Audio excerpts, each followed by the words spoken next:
Hello అండి. అందరికీ నమస్కారం. ఈరోజు కాకిముద్ర ప్రాణాయామం గురించి తెలుసుకుందాం. కాకిముద్ర ప్రాణాయామం చేయడం వల్ల ఏంటంటే బాడీలో అలసట అనేది బాగా తగ్గుతుంది. మనం ఏదైనా పని చేసి బాగా అలసిపోయేటప్పుడు ఈ యొక్క కాకిముద్ర ప్రాణాయామాన్ని కొద్దిసేపు చేయడం వల్ల మళ్ళీ ఎనర్జీ అనేది మనకి లభిస్తుంది బాగా. ఈ కాకిముద్ర ప్రాణాయామం డైజెషన్ అది ఇంప్రూవ్ అవుతుంది. ఏజ్ డిలే అవుతుంది. దీర్ఘాయుష్షు పెరుగుతుంది. కాకిముద్ర ప్రాణాయామం భైరవి ముద్ర వేసుకుంటూ చేద్దాం. మీ యొక్క కుడి అరచేతిలో ఎడమ అరచేతిని ఉంచుతూ మీ యొక్క మౌత్‌ని 0 షేప్‌లో ఉంచుతూ బ్రీతింగ్ చేయండి. డీప్‌గా నోటి ద్వారా గాలిని తీసుకుంటూ ముక్కు ద్వారా గాలిని బయటికి వదలడమే.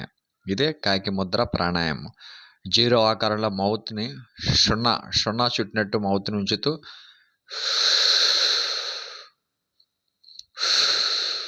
తీసుకుంటూ మౌత్ క్లోజ్ చేసి నోరుని పూర్తిగా క్లోజ్ చేసి ముక్కు ద్వారా గాలిని స్లోగా బయటకు వదిలేయడమే. ఇది కాకిముద్ర ప్రాణాయామం. ఇప్పుడు మళ్ళీ ముద్రను మారుద్దాం. భైరవి ముద్ర. కుడి చేతి పైన ఎడమ అరచేతిని ఉంచితే భైరవి ముద్ర. అలాగే ఎడమ అరచేతి పైన కుడి అరచేతిని ఉంచితే ఇది భైరవ ముద్ర. భైరవి భైరవి భైరవ భైరవి ఈ 2 ముద్రలు కలిపి ఈ యొక్క కాకిముద్ర ప్రాణాయామం చేయడం వల్ల చాలా ఉపయోగాలు ఉన్నాయి. మీ యొక్క ఏజ్ అనేది బాగా డిలే అవుతుంది. ఆయుష్ పెరుగుతుంది. తర్వాత మనసు చాలా ప్రశాంతంగా అవుతుందనమాట. బాడీ అంతా కూడా కూలింగ్ అవుతుంది. సమ్మర్‌లో చాలా ఉపయోగకరం ఈ యొక్క కాకిముద్ర ప్రాణాయామం. ట్రై చేయండి.